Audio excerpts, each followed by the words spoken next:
before him. The folds of his flesh are joined together. They are firm on him and cannot be moved. His heart is as hard as stone, even as hard as the lower millstone.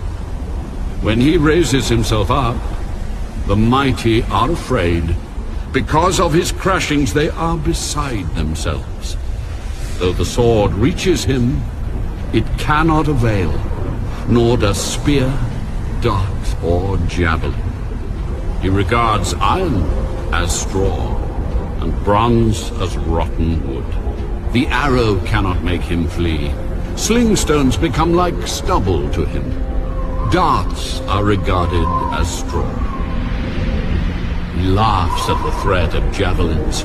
His undersides are like sharp potsherds. He spreads pointed marks in the mire.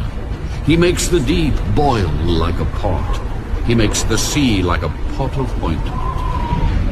He leaves a shining wake behind him. One would think the deep had white hair. On earth there is nothing like him which is made without fear. He beholds every high thing. He is king over all the children of pride.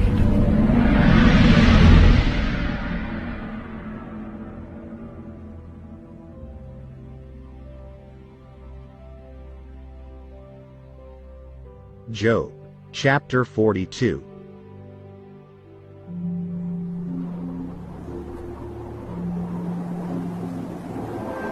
I know that you can do everything, and that no purpose of yours can be withheld from you. You ask, who is this who hides counsel without knowledge? Therefore I have uttered what I did not understand, things too wonderful for me, which I did not know. Listen, please, and let me speak. You said, I will question you, and you shall answer me. I have heard of you by the hearing of the ear, but now my eye sees you. Therefore I abhor myself, and repent in dust and ashes. And so it was, after the Lord had spoken these words to Job, that the Lord said to Eliphaz the Temanite, My wrath is aroused against you and your two friends, for you have not spoken of me what is right, as my servant Job has. Now therefore, take for yourselves 7 bulls and 7 rams. Go to my servant Job, and offer up for yourselves a burnt offering. And my servant Job shall pray for you.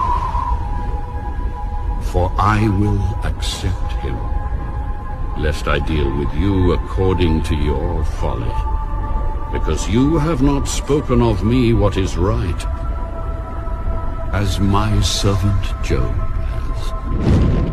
So Eliphaz the Temanite, and Bildad the Shuhite, and Zophar the Naamathite went, and did as the Lord commanded them, for the Lord had accepted Job. And the Lord restored Job's losses when he prayed for his friends.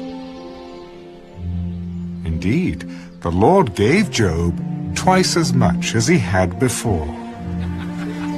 Then all his brothers, all his sisters, and all those who had been his acquaintances before came to him and ate food with him in his house. And they consoled him and comforted him for all the adversity that the Lord had brought upon him. Each one gave him a piece of silver, and each a ring of gold. Now the Lord blessed the latter days of Job more than his beginning. For he had 14,000 sheep, 6,000 camels, 1,000 yoke of oxen, and 1,000 female donkeys. He also had 7 sons and 3 daughters. And he called the name of the first Jemimah, the name of the second Keziah, and the name of the third Keren-Hapuk. In all the land were found no women so beautiful as the daughters of Job, and their father gave them an inheritance among their brothers. After this, Job lived 140 years, and saw his children and grandchildren for 4 generations. So Job died, old and full of days.